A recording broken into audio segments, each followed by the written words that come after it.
Good morning. Good morning, attendees. Thank you for joining. We're just going to wait a few minutes, if you don't mind. We're just waiting for. Just want to give all the attendees an opportunity to dial in. So don't leave.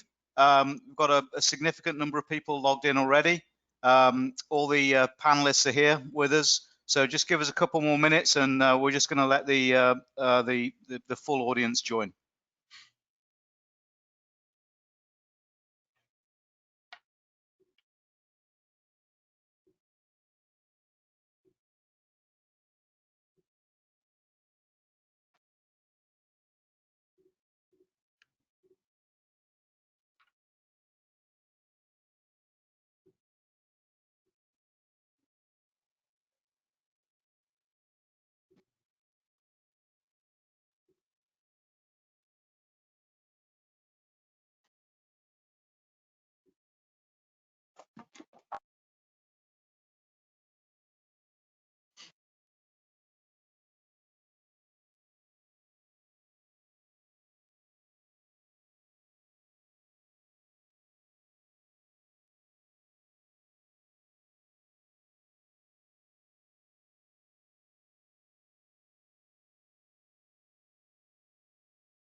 Okay, good morning, attendees. Thank you for joining us. This is the SDI conference relating to the impact of lessons from COVID-19. So today, I've got the great pleasure of being joined by representatives from Under Armour, Century 21 Stores, and Amer Sports. These three guys that have joined us are all leading professionals in supply chain, warehousing, and distribution. Just start by thanking them for taking an hour or more out of their day to participate in this and be part of this event for us. So thank you for doing that, gents. Good to be here. So the objective when we put this together was to try and create a fairly informal environment to create a chat type of situation, just kind of like if you as an attendee dropped into a Starbucks and the four of us were sat around having a coffee together and just chewing the fat about warehousing, distribution, and the challenges that we're facing in the current environment. And of course, this year has been a extremely challenging year for all of us. And so we put this together to be informal, informative, and really just give us a chance to hear from these leading people. So I'll try and do as little talking as possible, but keep the conversation flowing, and really give you an opportunity as an attendee to hear from these three leading professionals.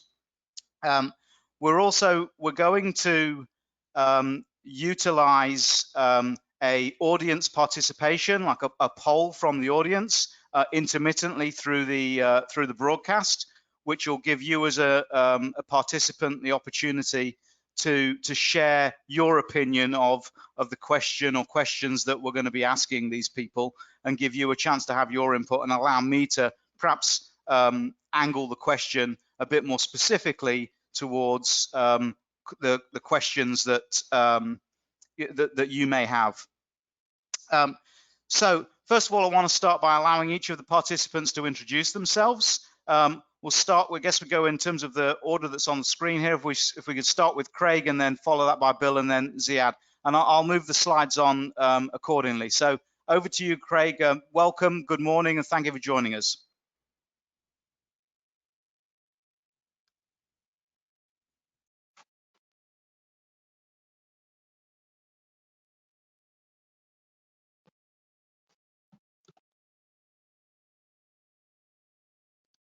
Sorry, I'm getting no sound.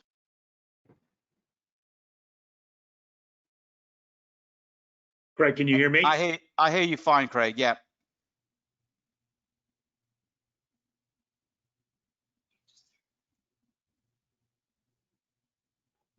I'm good, Chris. You want me to jump? Okay. So Craig, let me move to Ziad. Maybe we'll see if we can work out your sound.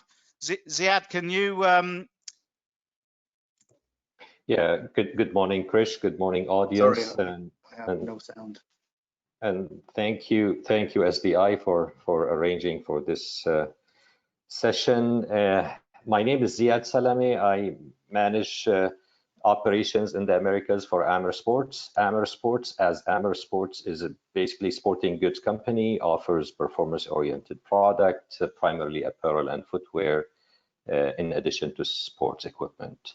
Amer Sports does have global presence with distribution channels that include wholesale, e-com, and retail operation. Amer runs 50 stores in the Americas. This means including Mexico, US, and Canada, 6 distribution centers, and 4 owned factories. Amer probably is better known for being a holding company with many well-known brands such as Arc'teryx, Salomon, Atomic, Sunto, Wilson, and Precor. So again, as you could see, it's a wide range of outdoor sports and equipment. This is basically in a nutshell. Thank you, Ziad. Thank you. So we're having a little bit of audio issue with Craig, so I'm going to flip it over to Bill. So Bill is interim COO of Century 21 Stores. He's also the co-founder of Philogic, and I'll give Bill an opportunity to introduce himself and tell you a little bit about perhaps both of those organizations. Sure. Good morning, everybody. So once again, Bill Thayer. I've been doing a fair amount of work with Century 21 Stores for the last couple of years, helping with sort of their transformation, specifically within their supply chain technology. So in the last year, actually in 2019, we re-platformed e-commerce, WMS, and ERP in 6 months. And we're still here, which was actually rather interesting. We put in a great platform called DePosco, configurable workflow WMS. A little bit about Century 21. So we're a high-end off-price retailer that basically is centered in New York City, as well as Philadelphia and Sawgrass, Florida. Interesting business, large format, very strange flow of inventory. So when we did sort of the transformation on the technology side of things, it was really important that we put in the technology that fits the right side of things. Now, on the other side of things, I'm the co-founder and co-CEO of a company called Philogic. So what we basically do is we're taking underutilized locations at shopping malls and converting them into tech-enabled micro-fulfillment distribution centers. So we're working with some of the largest mall owners in the United States about optimizing their assets for fulfillment, forward staging, just e-commerce operations. Because as I think we've all seen, COVID has changed our businesses. We at Philogic look that physical retail has a unique center in the future of retail, and Philogic is there to kind of make it happen. So yeah, there's a lot going on in my world. So pass it back to you, Chris. Thank you. Thanks, Bill. Okay.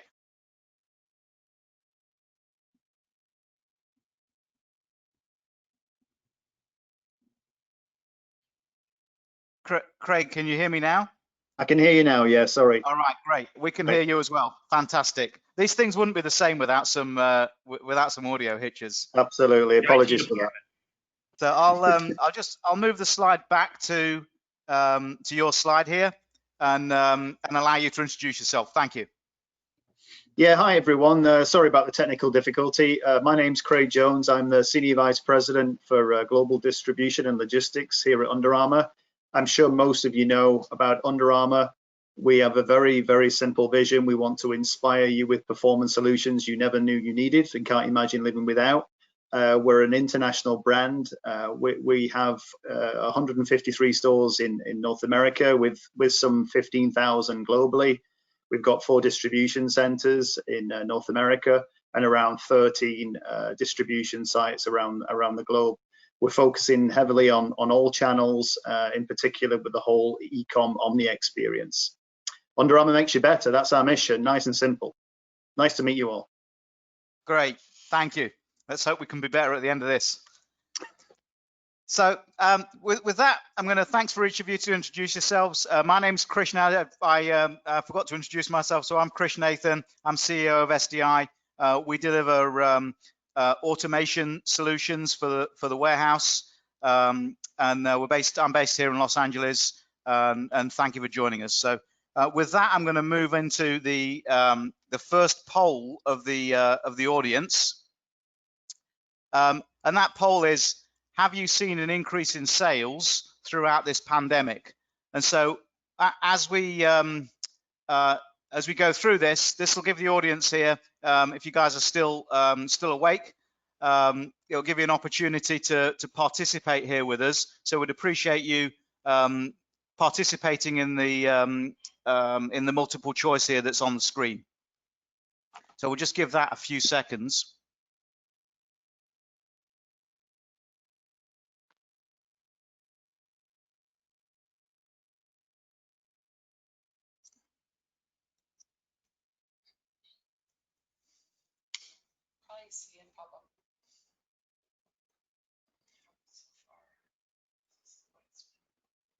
So that's great information. What we see here online is your answers are 84% of you, yes, we've seen an increase in e-com, and about 12% no, we've seen no sales increase at all. And you can see the answers, you can see the results there from the poll. So I guess, I want to use that to lead us into the first question. And Craig, if you want to take this one, assuming the audio is good, have you seen what have you seen in with respect to sales throughout this pandemic? Yeah, it's a great question. I mean, what we've seen is that the customer has pivoted really, really quickly to digital, and the customer's driving a lot of these touch points now, and the desire to come in store and touch the product is still there to some degree as we open back up, but there is definitely a pivot towards digital, and the customers are driving us in that direction. So they're looking for different options to remove those friction points, and they're looking for us to have some more agility with regards to those options for service. So we've definitely seen a pivot there. Of course, as the states start to open up and start to unlock some of those restrictions, and that's not only in the US. I mean, this is globally. Every country is going through its own local changes, if you will, to bring the business back online. But definitely, there is a huge pivot towards that digital business for sure. That's where we've seen it. And then, Bill, how's it been for you? What's happened with your sales channels? I think you're on mute, Bill. Hey, can you hear me now? Sorry. Yeah, you go. Just taking into account just digital, since we're New York based, the vast majority of our volume at Century 21 comes from New York. Everything was shut down. We never closed down with e-commerce. We were able to work around the orders in New Jersey to be able to keep running our e-commerce operation. E-commerce volume doubled, right? So the acceleration that we'd seen digitally was 2 to 5x more than what we'd seen pre-COVID, and it just continues, right? So I think what's happened is, so many retailers have tried to say, hey, this is how I want our customers to shop. COVID has just slammed the door finally on retailers having any sort of control about how a customer shopped anywhere. customer makes the decisions. They want to shop where they want to shop. And so on the Century 21 side, we see the dramatic change to digital, and we were lucky that we were able to support it. Our WMS was a champ. We actually went and would pull hundreds of thousand units out of stores, bring them back, and based on how our WMS was configured, we were able to actually put them back onto the web. Same thing on the Fillogic side of things. The opportunity to use physical stores as distribution hubs is something that everyone's been working on.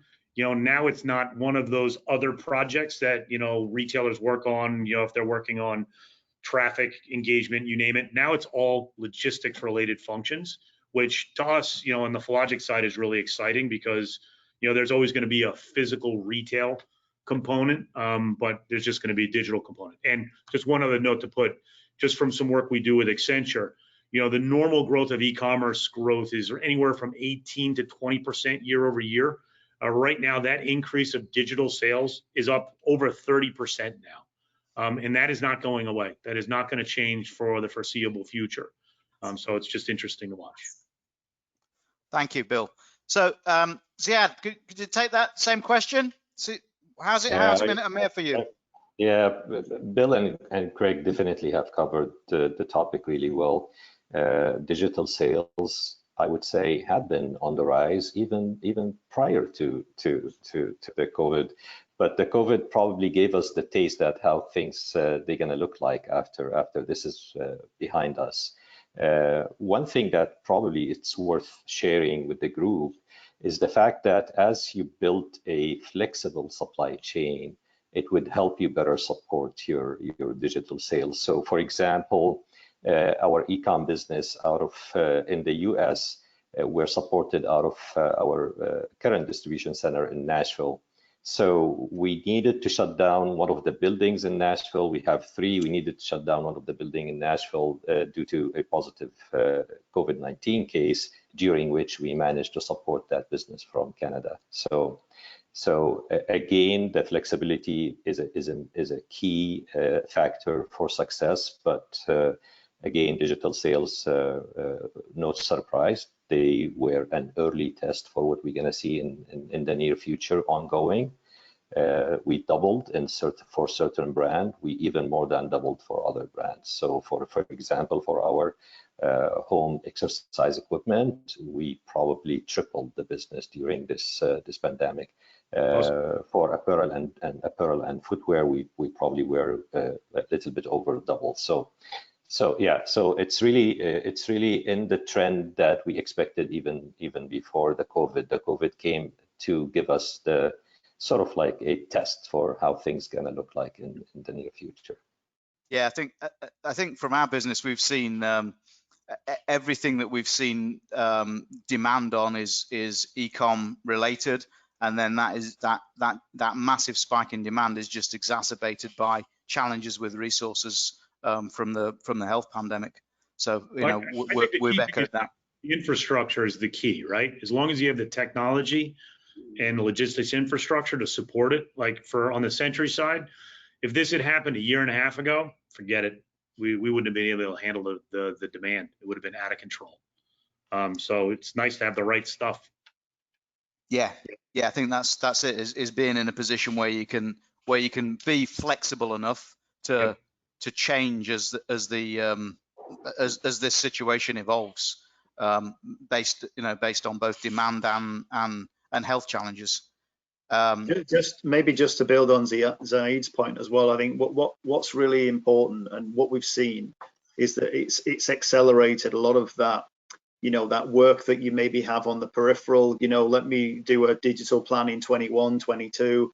It's accelerated a lot. So on the flip side of the negative impact on the community, on the country in general, it's really pushed us into a very quick acceleration of that digital business, and I think that's good for us because we've probably been knocking on the door for quite some time. So now is the right time to jump on and get prepared for it. So I think that you've got to look at that positive side of this as well, and there is a lot of green shoots coming out of this. Totally, Craig. Actually, I was going to that keys into something a comment I had from one of the major parcel carriers recently, which a senior person there said to me, we've done in 5 months what we'd anticipated it was going to take us 5 years to do. Right. Yeah, they're at peak now. All these guys are at peak. Yeah. I mean, and when you look at just all the major parcel carriers, and if you throw USPS in there right now, their issue right now is finding people, right? Because Target, Amazon, Walmart have sucked a lot of those people into their infrastructure that they normally go to at peak. And that's just, it's changing the networks and how we work dramatically. And, you know, normally it would take a couple of years. Now it's like, okay, turn the lights off and turn the lights on. It's something new and different. Yeah, it's speed, really doing it quickly. Which keys into my next question, and it really is around. I think in our some of the preamble to this, we called it peak, but I think we need to figure out a new name for it probably, because we're already in peak, as I think you just said, Bill. So it's what's Q4 gonna look like this year for you guys? And you know, do you want to take that for the minute, Ziad, and start with that, and we'll roll it down? Yeah, well, we've been really, I would say, among the few lucky in this industry. So far we've been trending at par with 2019, and we expect to end the year 10% above 2019. So for us, basically the expectations are clear. We know by now where we need to focus in order to achieve our target by the end of the year. Q4 we anticipate to be again busy, as I mentioned, 10% up versus last year, which is great indication for us. E-com is going to be at least 22% of that. So we do have the infrastructure already in place. As I mentioned, we do have our distribution footprint carefully designed to support our business. Retail in Canada and the US are going back to live. By mid-July, we're hoping that all our stores will be operational. And again, we think Q4 is going to be a strong quarter for us. We built capacity. In some of our buildings, you would see automation. In some of our buildings, you would see lighter automation. Again, you have to carefully select your automation within the building to suit the operation and to make sure that you can achieve the growth target. So for us, we're ready. Inventory happened to be at high level, which is again help us support e-com business during this pandemic. As we saw growth in our business, we needed to redesign our purchase orders. We needed to basically move things around to make sure that we have the right product to support our Q4. And overall, we're ready. We are ready. We have all the tools and equipment that we need to achieve our targets for Q4. Got any new good name for this Q4 peak, Bill? Yeah, I have a couple. The one that's most politically correct is a goat rodeo. One that is not politically correct is a shit show. So look, hey, it is what it is. So like the key thing is on the Century 21 side of the fence is an off-price retail. There's tons of inventory out there. The only problem is it's on the wrong place. So think about it. We lost a quarter of sales, but you didn't lose that inventory. So that's in all various channels. It's all in various places.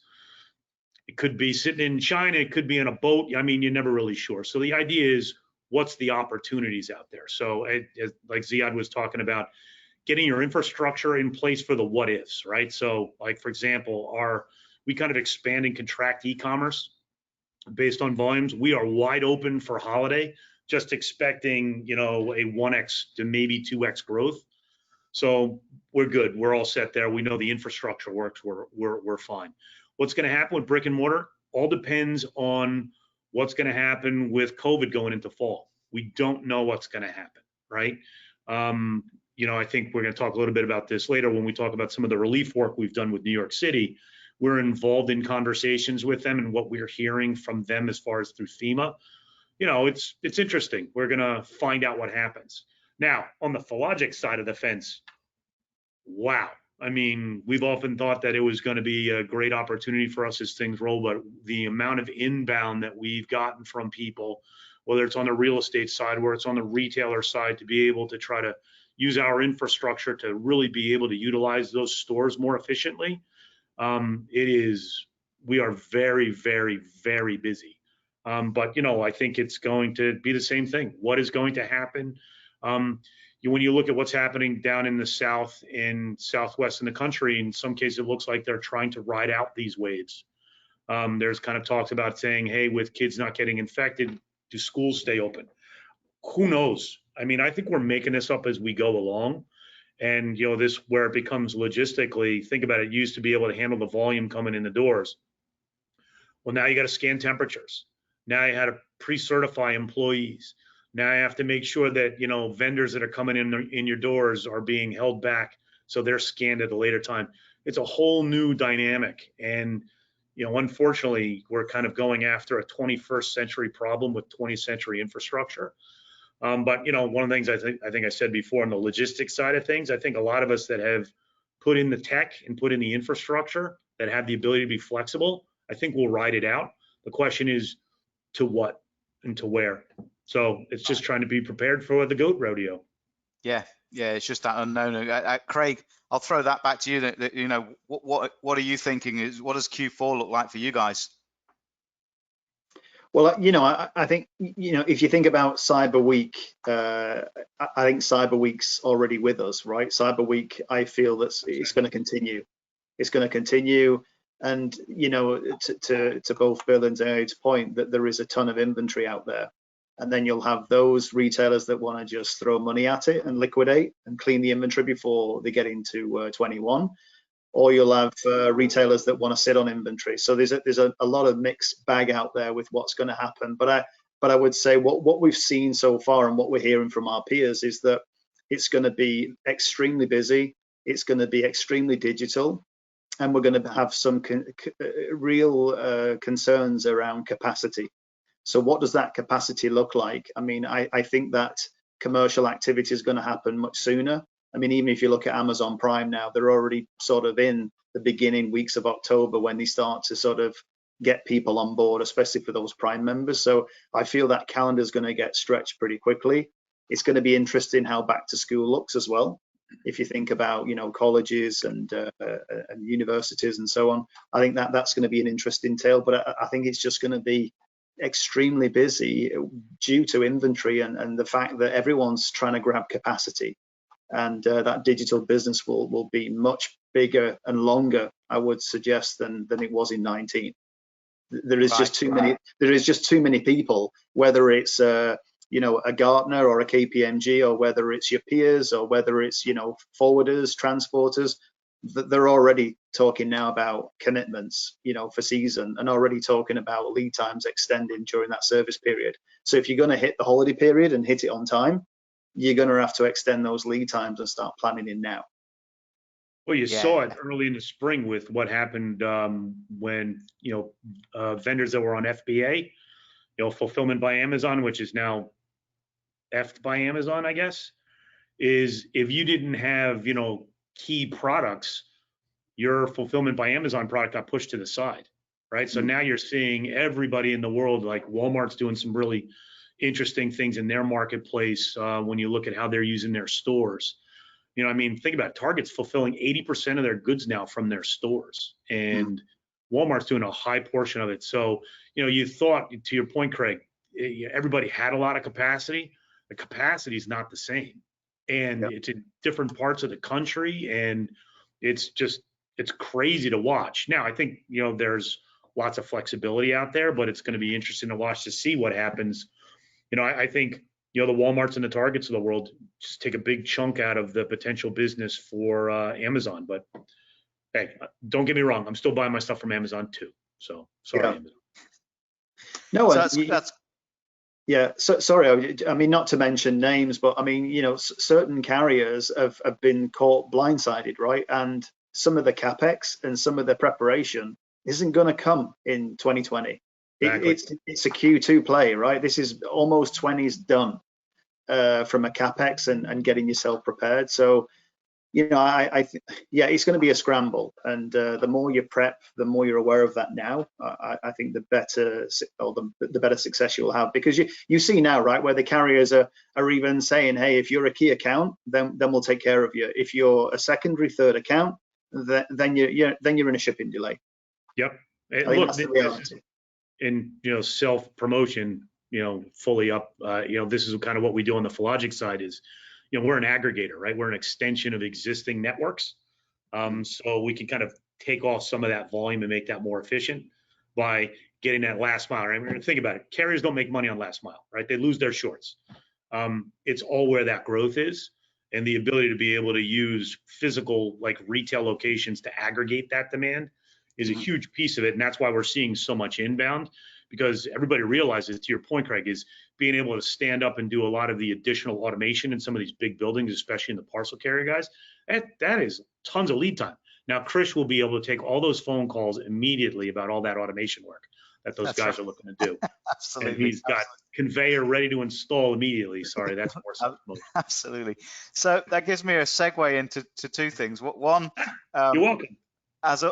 Thank you. First is, I didn't say at the beginning, but we have live question ability here. So some of the audience participants have already figured this out, because we've got a lot of questions coming in. So exactly, yes. I'm going to put you guys on the spot a little bit by posing one of those questions that seems to be repeating, which is around returns.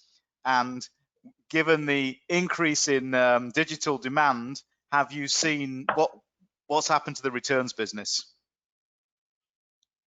Ziad, you want to go first? Yeah, for as you know, for us, dealing with I would classify it as technical product. We do see 25 to 27% return rates from the D2C basically channel, direct to consumer, and this is going to continue to be the same. I don't think it's gonna slow down. What we did, we realized that when it comes to returns, it's a key component of this business. So we just need to be ready. Ready means we need the visibility, and we need to make sure that visibility is end to end.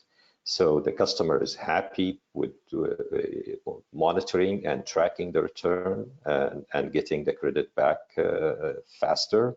And also we get the visibility, and we get also the tools to basically analyze the returns and see if there are opportunities to reduce them in the future.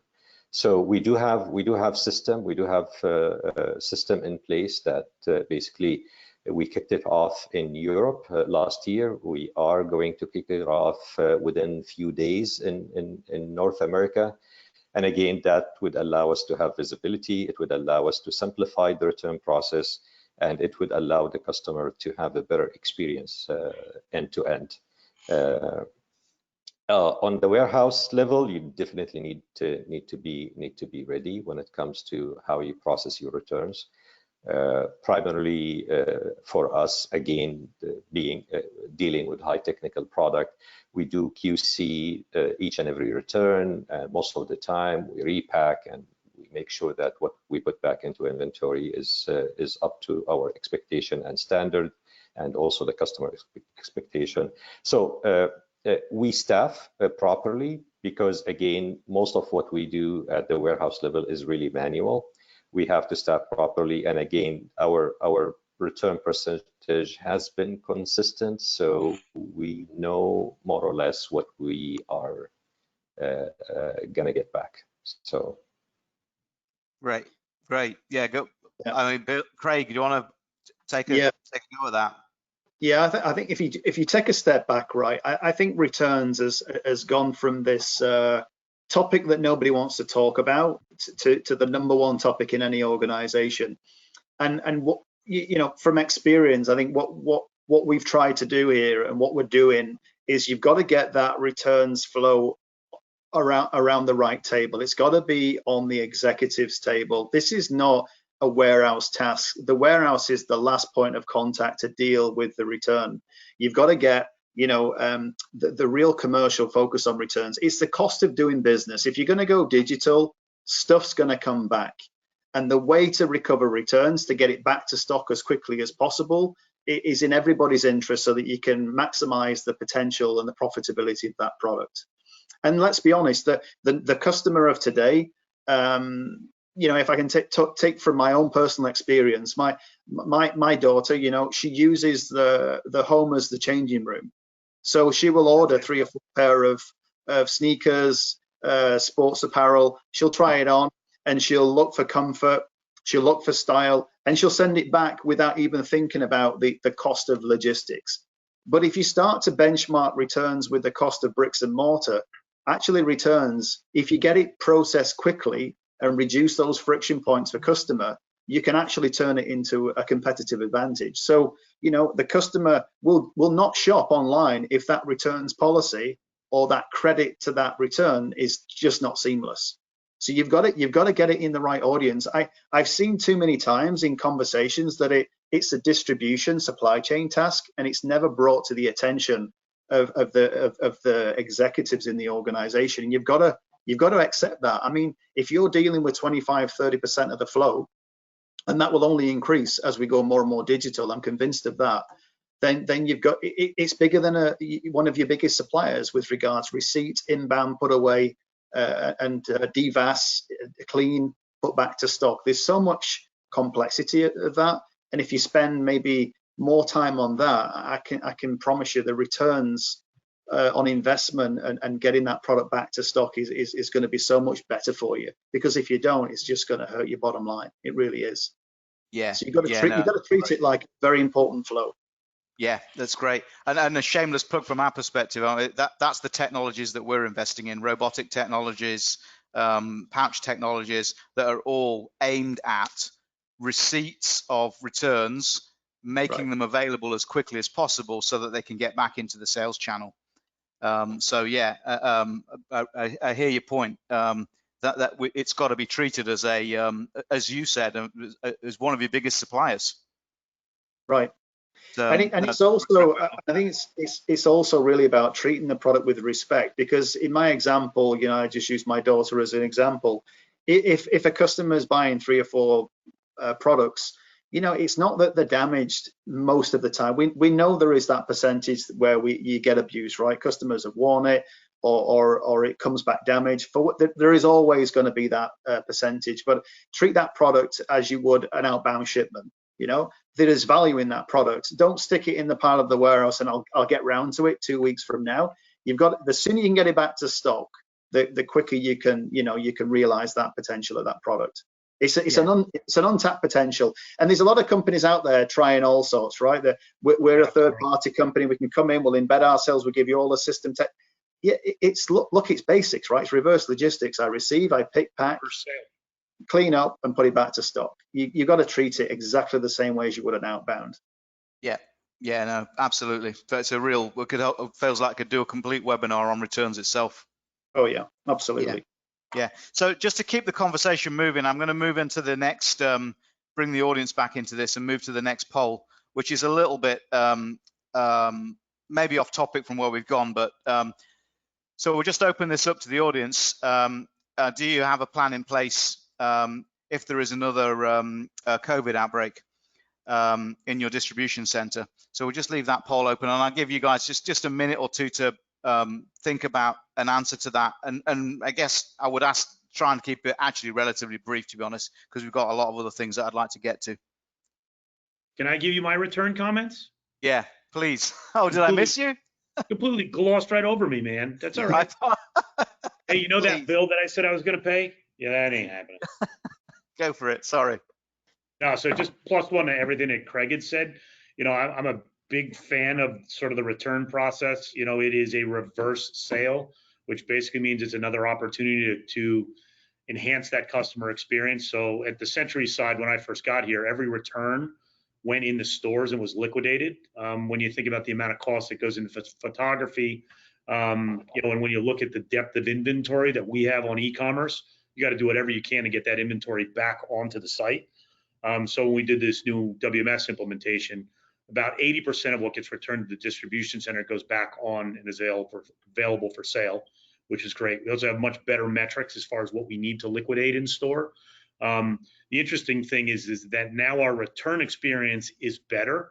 Our return rate in stores is actually lower as far as e-commerce returns. More of it comes back to the distribution center, which is interesting because basically means our process is going to happen faster, and we've now made it easier. So we're getting lots of positive feedback as far as the return process, because you make it a more important part. Now, granted, with the volumes and stuff through COVID time, it's made it difficult to kind of keep up. We're back where we should be, but I'm a complete believer is that inventory that's coming back. Yes, you got to get it on the web as fast as you possibly can, because since you put that time and cost in there.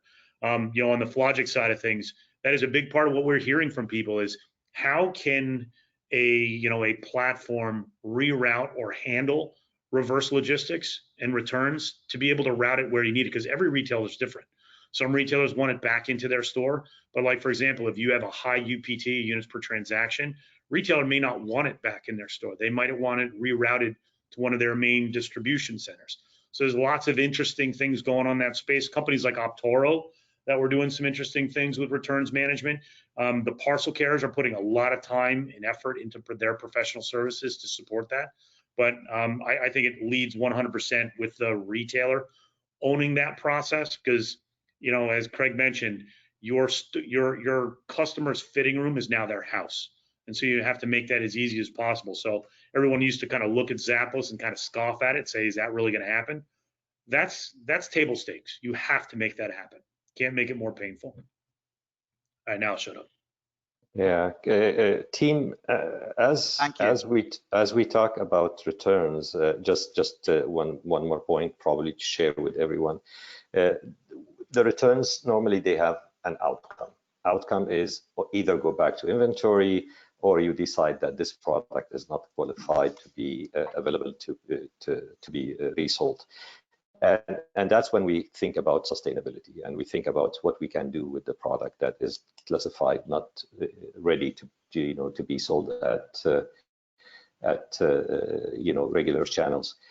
Something that we've been working very closely with multiple partners to make a product that is not, let's call it prime, is available at discount price for those who would like to buy those products. And again, that would help us, and it would help the environment to reduce what end up in the landfill. So again, as we talk about return, we look carefully at sustainability depth and how we can reduce what goes into the landfill.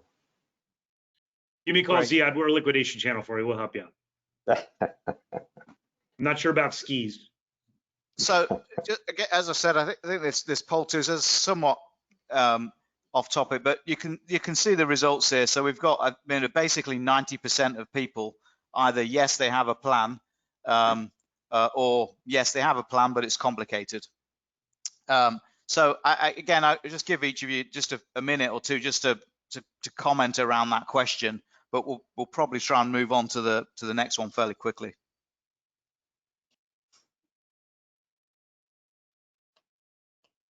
So go ahead, Bill, if you want to just give us a comment around that, since I missed you on the last go around. Yes, that's all right. I'll get you later. 100% yes, we have a plan.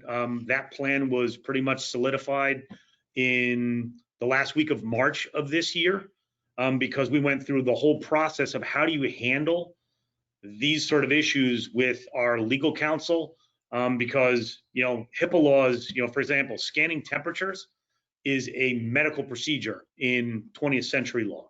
So all that stuff's been broken.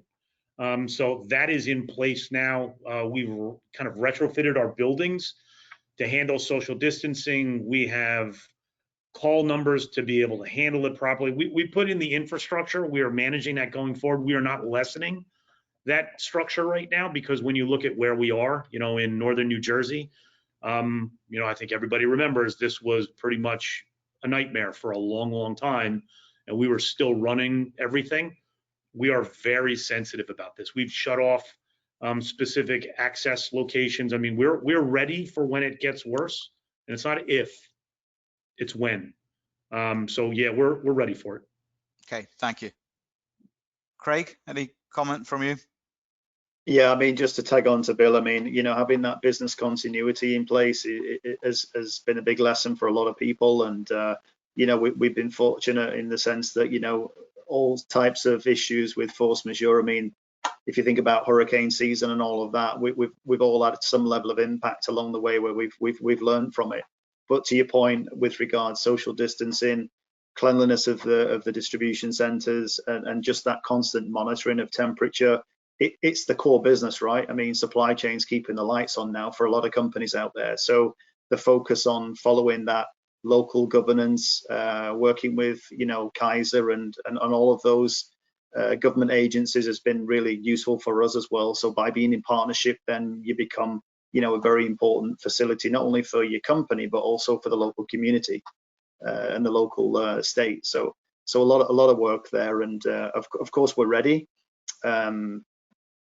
But you know, we just hope we don't have the same, you know, sort of draconian rules that we started off on, because I think we've learned a lot, right? All of us have learned a lot, and we're learning a lot every day. We get better ideas to deal with it. I think that's one thing that this country in particular has been very adaptable at learning and sharing best practice. And you know, if I look at, we're a global brand. If you look across the globe, it's very different. There is no consistent approach.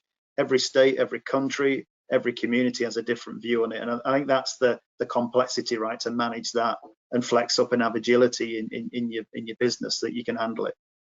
The only issue is we listen in this country, but we forget real quick, right? Oh, okay, so that's not a problem anymore. You know, get a mask on, stay 6 feet away from me. Enough already. I mean, those are the types of things on the supply chain. We put a lot of time and effort into it, and you know, you're right about like connecting with local, you know, organizations. You know, we are very, very close with the town of Secaucus and of course New York City, because like I've got 5,000 pallets of PPE stored in my buildings right now to support what's happening in New York. Just being aware of what's going on, but man, we just got to listen. We just got to, and not forget what happened 3 months ago. I'm just baffled by what I see when I'm walking around in malls right now. Nobody with masks on, and this is in Jersey. I mean, what are we doing? Sorry. Yeah. Touchy subject. Ziad, you guys ready? We are ready. Craig and Bill, they really covered the topic really well. I think the key point here is now we know, and to Bill's point, we should not forget. Yeah. In our case, we do have a committee that really reports. Basically, the CEO, our CEO, is a member of that committee, and that committee basically is following up on each and every site, making sure that we do have those procedures in place and they are respected. So again, now we know. Most important is we should be consistent, and we should keep always the health and safety of our team members as a priority. And I think everything else is exactly, Bill and Craig, they definitely covered it really well. Great, thank you. So I'm going to do one more poll. We're beginning to run down on time a little bit. We've got 10 minutes. I'll do a poll. I want to ask you about your the future for you in automation, and then also want to move into soliciting some questions and trying to answer a few questions that we've got from the audience. We've got a lot of questions coming in from the audience members. I would just remind them also post some more questions, post questions there for us. We've got a lot of them already there. But feel free to post something else, and we'll try and poll what the majority is asking about. So just to go straight into that next poll, in the future, do you see automation helping with increased demand? And I can already see the results, overwhelmingly 90% yes, which is good news for a business like ours. So again, given our time constraints, I'm just going to throw that back to each of you in terms of what you think the future of automation for your business is at a very high level, without not asking you for the detail of it by any means. And Ziad, please go ahead. It's absolutely a necessity. It's becoming more and more critical to respond fast, to be able to meet the customer's expectations while you are controlling your cost. It's absolutely critical. Now, what level of automation and what buildings to put automation in, this absolutely would be a case-by-case decision, but automation is absolutely the way to go. Again, the level of automation and where to have automation, that would be internal decision that needs to be finalized. But we noticed that with the peak season versus like when you look at your peak to average, we are seeing 2-3 times, sometimes more than 3 times peak to average, and I think you definitely need the help from the machine to be able to respond fast, again, while you are controlling your cost. Mm-hmm. Absolutely. Yeah, maybe just to build on that. I mean, for me, I'm torn to some degree, and I don't say I'm not against automation. I think absolutely I agree with everything that you're saying with regards. We need to be there, right? There is a lot of repetitive tasks that we can place with some level of automation or with robotics, but then we've got to have agility in the solution, right? Because the customer's expecting, as an example, next day delivery, same day, next day. And you can't do that without having various locations across the country. Otherwise, you end up with one building, $100 million worth of investment to try to get this up and running with all of that ramp up, startup headache. If you can find a way, to help capitalize it, to finance it so it becomes attainable, I think, automation can roll pretty quickly, but it's still out of reach for a lot of people. And then, of course, when you do go into it and put it in, you'll find 12 months from now, because the business has changed and the customer expectations change so quickly, some of that task to move it becomes very difficult to unplug when you're so ingrained with that level of automation. So yes, I agree, but we've got to find ways to finance it and find ways of having it more flexible and agile. Totally, 100% agree. The flexibility is the key. Right. Look, I love automation. As I've spent plenty of times with my years working with SDI. I mean, automation is the #1 social distancing equipment, right? I mean, it's relatively easy that you're reducing headcount when you put in automation. So, the key thing is, to Craig's point, as far as networks and how networks are shifting, right? That change to digital, that's completely wrecking existing infrastructures, buildings in the wrong place, doing the wrong stuff, you name it. On the Fillogic side, that is one of the key things that we're getting is when you think about what store personnel are dealing with now, right? They have so many conflicting priorities. Are they servicing an online or an offline consumer? They have to, and because of labor costs and everything, there's less people that have to do more things faster. So on the Fillogic side, we're a transactional service that basically you can offload some of that, depth and volume to. One of the interesting things that we're talking about is really being able to take locations closer to that consumer and being able to put levels of automation, whether it's goods to person, some very simple technology. There's also much larger opportunities with, whether it's pouch sorters, you name it, but being able to leverage the existing stores, right? How do you make your existing assets more efficient, right? You have stores, you have inventory in those stores, and you have people in those stores.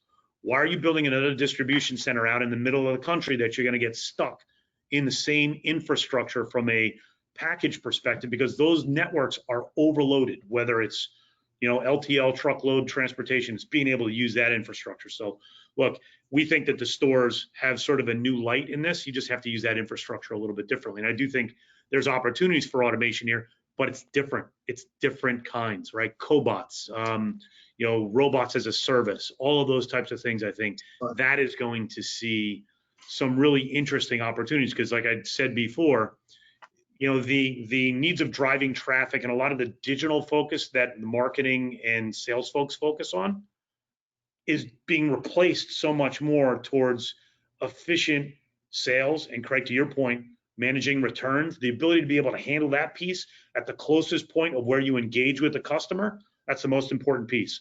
Because, right, if the customer doesn't engage you the same way on every single channel, They're going to go on 25 different social media platforms and badger you into unfortunate ends. So, Yeah, Bill, totally true. However, I may add one point here is when we talk about store, we talk about store size. And then when we talk about store, we talk about customer experience, interaction with customers. And even though we try to go as digital as possible, we still have that personal experience depth in our relationship with the customer. So I agree on the principle, but I would say the store size, the type of product, the type of customer experience that the company builds would definitely impact your ultimate strategy. Well, so and provide you some feedback on that. Absolutely, the stores of today were built to service the customers of yesterday, right? So the idea about being able to say, hey, I'm picking 300 shipments out of a store, and your parcel carrier picks up once a day, and you're getting buried and inundated. That's why having a logistics solution handling, aggregating all that demand, let's say at a mall, that's kind of what we offer, right? It's being able to support the retailers for their inbound, their forward staging, their outbound, to be able to say, hey, that's process that you handle, and take the logistics functions away from them, because you're right, there's less people in stores. Stores were not set up to operate like fulfillment locations. And in many cases, parcel networks and everything and how they service those locations, it doesn't work for a 30% CAGR on e-commerce growth. It doesn't. You need to have, somebody that's kind of fitting in the middle, right? Logic put simply is like the mortar that connects the bricks to clicks. You have three stakeholders that are not operating as a integrated network. They're part of the same ecosystem, but they don't work together. There's something missing. We think that that's an important piece of it, because look, you can't have somebody between the customer and the retailer. That's essential. But back end, it's an important piece. It's an important piece because you have to make those stores more efficient. You have to make that an easier process logistically. So brilliant. Those are all definite problems, things Yes. that we think about at Logic all the time. Yeah. Look, I think we've run down the clock a little bit. Unfortunately, I've got several questions sitting here that unfortunately I'm not going to get a chance to answer. But I think it's been a great, engaging conversation. I want to thank all three of you for really participating and giving us a view into your world and what you're dealing with. And really thank you for that time, and thank you for your time participating in this. I think it's been a learning experience in terms of, for me, the one word I've taken away from it is flexibility. That's 9 o'clock has ticked over. Craig, thank you. Thank you. Bill, thank you. Stay safe, wash your hands. Ziad, thank you very much. Thank you, Krish. Thank you. Thank you all. And we'll sign off, and thank you very much all the participants that joined us. Appreciate it, and look forward to seeing you again soon. Thank you. Bye. Bye.